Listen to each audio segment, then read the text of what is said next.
আমার প্রিয় দর্শকগণ, সবাইকে স্বাগত জানাই আকাশবাণী চ্যানেলে। আজকে নতুন রেসিপি কচু তিল বাটা।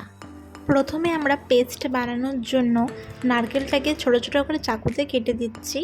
এরপর কাজু বাদাম, পোস্ত এবং সাদা তিল দিচ্ছি। অল্প জল দিয়ে ভালো করে আমরা পেস্টটা করে নেব। দেখুন, পেস্টটা ঠিক এরকম মিহি হবে, যেন কোনো দানা না থাকে। এখানে আমরা কচু সেদ্ধ করে রেখেছি। এবার আমরা কচুগুলোকে ছাড়িয়ে একটা পাত্রে রেখে দিচ্ছি। আমরা একটা পাত্র নিয়ে নিয়েছি, তার মধ্যে সর্ষের তেল দিয়ে দিচ্ছি। তেল গরম হয়ে গেলে তার মধ্যে 5 ফোড়ন, শুকনো লঙ্কা, পেঁয়াজ কুচি এবং টমেটো কুচি দিয়ে দেবো। টমেটো পেঁয়াজ হালকা ভাজা ভাজা হলে আমরা 4-5টা কাঁচা লঙ্কা দিয়ে দিচ্ছি।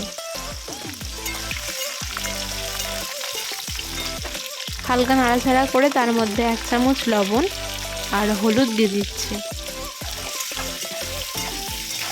পেঁয়াজ ভালো করে ভাজা হয়ে গেলে তার মধ্যে সেদ্ধ করে রাখা কচু দিয়ে দিচ্ছি।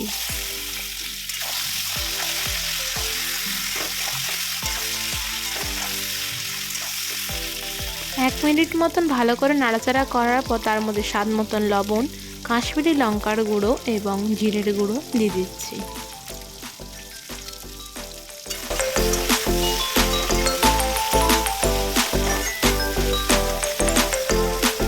ভালো করে মশলাগুলো কষানো হয়ে গেলে তার মধ্যে যে পেস্টটা আমরা করেছিলাম কাজু বাদাম তিলের, সেই পেস্টটা আমরা ঢেলে দিচ্ছি। 5 মিনিট ভালো করে নাড়াচাড়া করার পর যখন হালকা শুকিয়ে আসবে, তখন বুঝবেন আমাদের এই বাটাটা তৈরি হয়ে গেছে। দেখুন ঠিক এরকম মাখা মাখা হবে। আশা করি আপনাদের আমাদের এই রেসিপিটি ভালো লেগেছে। ভালো লাগলে অবশ্যই আমাদের চ্যানেলকে সাবস্ক্রাইব করে বেল আইকনে প্রেস করে দেবেন। কমেন্টে জানাতে ভুলবেন না আপনাদের আমাদের এই রেসিপিটা কেমন লাগলো।